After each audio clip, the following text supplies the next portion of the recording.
Olá, bom dia, turminha mais linda. Tudo bem, segundo aninho? Vamos começar a nossa aula? Hoje, na apostila de Geografia, nós vamos falar sobre os tipos de bairros. Nós já descobrimos, ficamos sabendo na aula passada que os bairros é quem compõe toda uma cidade. Então, todos os bairros juntos formam a cidade.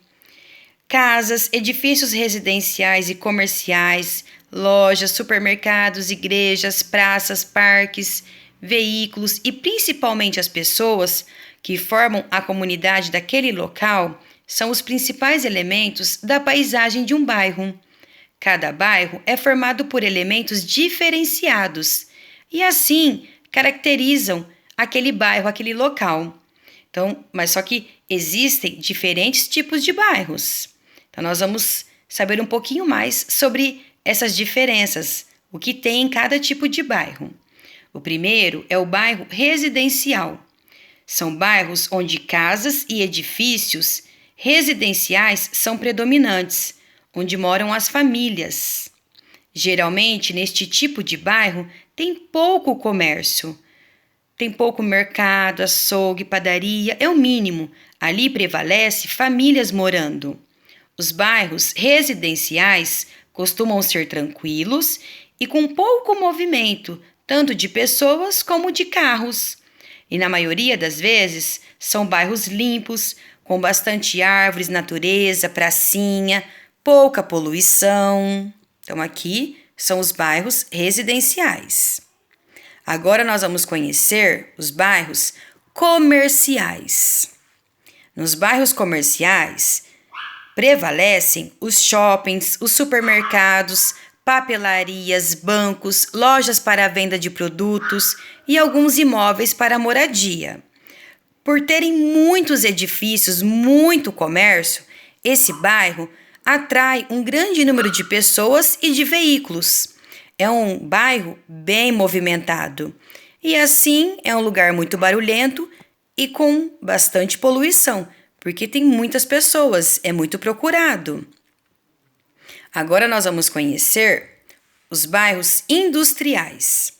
Nesse tipo de bairro são encontradas diferentes indústrias de materiais de construção, produtos farmacêuticos. Como as indústrias são grandes, eles também precisam de áreas grandes para poder se instalar. E assim, também com a poluição que essas indústrias geram e prejudica a saúde da população, as indústrias ficam em bairros afastados das cidades. Eles ficam longe para tentar, evitar que prejudique a população daquela cidade. Agora nós vamos falar sobre os bairros mistos. Nesses bairros, eles apresentam construções diversificadas. Nesses bairros, nós temos casas, prédios, edifícios residenciais e comerciais. Esse tipo de bairro é muito procurado por pessoas que preferem morar, trabalhar, fazer as suas compras e divertir-se em um local só, sem a necessidade de ter que se deslocar, de ter que ir para outro bairro para poder fazer as suas compras, se divertir. Então, nesse bairro, a pessoa consegue fazer tudo o que ela precisa, ter tudo o que ela precisa para o seu dia a dia. Então, depois de conhecer um pouquinho sobre os bairros, nós vamos responder as questões. Na número 1, vocês vão localizar 4 elementos que podem ser encontrados na paisagem de um bairro. Então, são 4 elementos. Na número 2, vocês vão falar qual é o tipo de bairro que você mora e vão explicar, descrevendo o que tem no seu bairro, as características. Depois de colocar qual é o tipo de bairro que você mora, você vai desenhar o seu bairro aqui nesse quadrado, nesse espaço. Na número 3, nós temos 2 relatos de crianças que moram em bairros diferentes. Vocês vão ler as dicas, o relato dessas crianças e vão escrever qual é o tipo de bairro que elas moram. Se é o bairro residencial, se é o bairro misto, comercial. E para encerrar a apostila de geografia, vocês vão preencher esse quadro. escrevendo uma vantagem, que é algo bom, e uma desvantagem, que não é algo tão legal, que pode prejudicar a sua vida. Sobre morar em cada tipo desses bairros. Então, o que é vantagem? Por que é bom morar em um bairro residencial? E o que não é tão legal morar nesse bairro? Por quê? Então, vocês vão preencher esse quadro colocando uma vantagem e uma desvantagem de morar nesse tipo de bairro, certo? Na apostila de história, nós estamos trabalhando com os grupos que fazem parte do nosso dia a dia, da nossa vida. Estamos falando de um grupo muito especial, que é a nossa família. Os membros de uma família têm um lugar certo na cadeia de descendente, independente de sua organização, de quem mora na nossa casa ou convive com a gente. Todas as famílias são formadas por pais, avós maternos e paternos, bisavós, tataravós e muitos outros.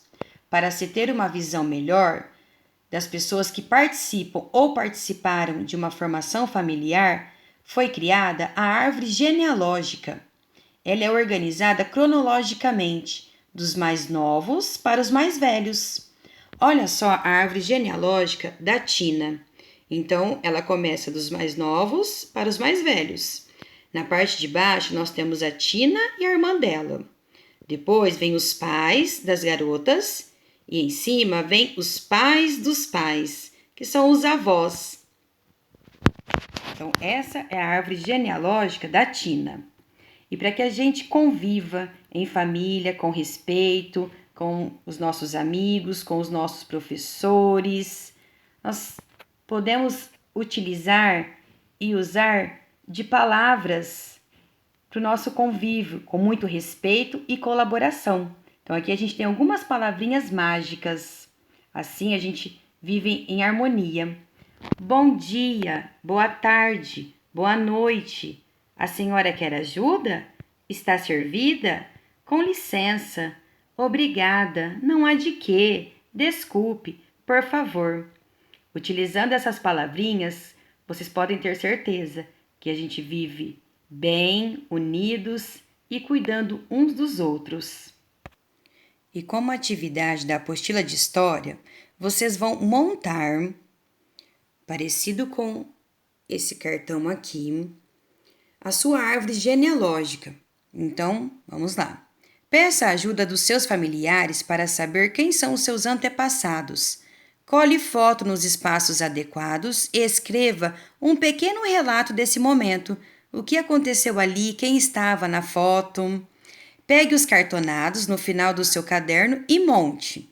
Depois de pronto, vocês vão compartilhar essa vivência, a sua árvore genealógica, lá no grupo do segundo aninho. Então, vocês vão montar os encartes para ficar dessa maneira. Vocês vão recortar as páginas 141, 143 e 145. E depois postem lá no grupo para a gente descobrir um pouquinho sobre a sua família. E para terminar a nossa aula de hoje, na apostila de ciências, vocês vão investigar. Então, vocês vão identificar as sombras sem a luz solar, sem o sol, e vão produzir sombras com recursos artificiais. Para isso, vocês vão precisar de uma lanterna, de recortes de cartolina ou papel sulfite, podem fazer o formato que quiser, palitos de sorvete e fita adesiva. Então, vocês vão fazer vários modelinhos, vão prender esses moldes com as fitas no palito de madeira, vão escurecer o seu quarto ou a sala o máximo que conseguirem e vão se dirigir ao espaço mais escuro desse local. Vão segurar os moldes presos ao palito próximo a uma parede branca.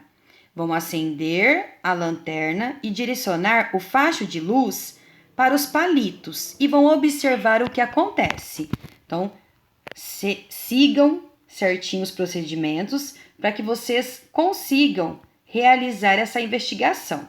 Depois disso, vocês vão desenhar o que aconteceu, o que vocês descobriram. Depois de fazer essa investigação, vocês vão responder a questão A e B. É possível produzir sombras sem a luz solar? Explique a sua resposta.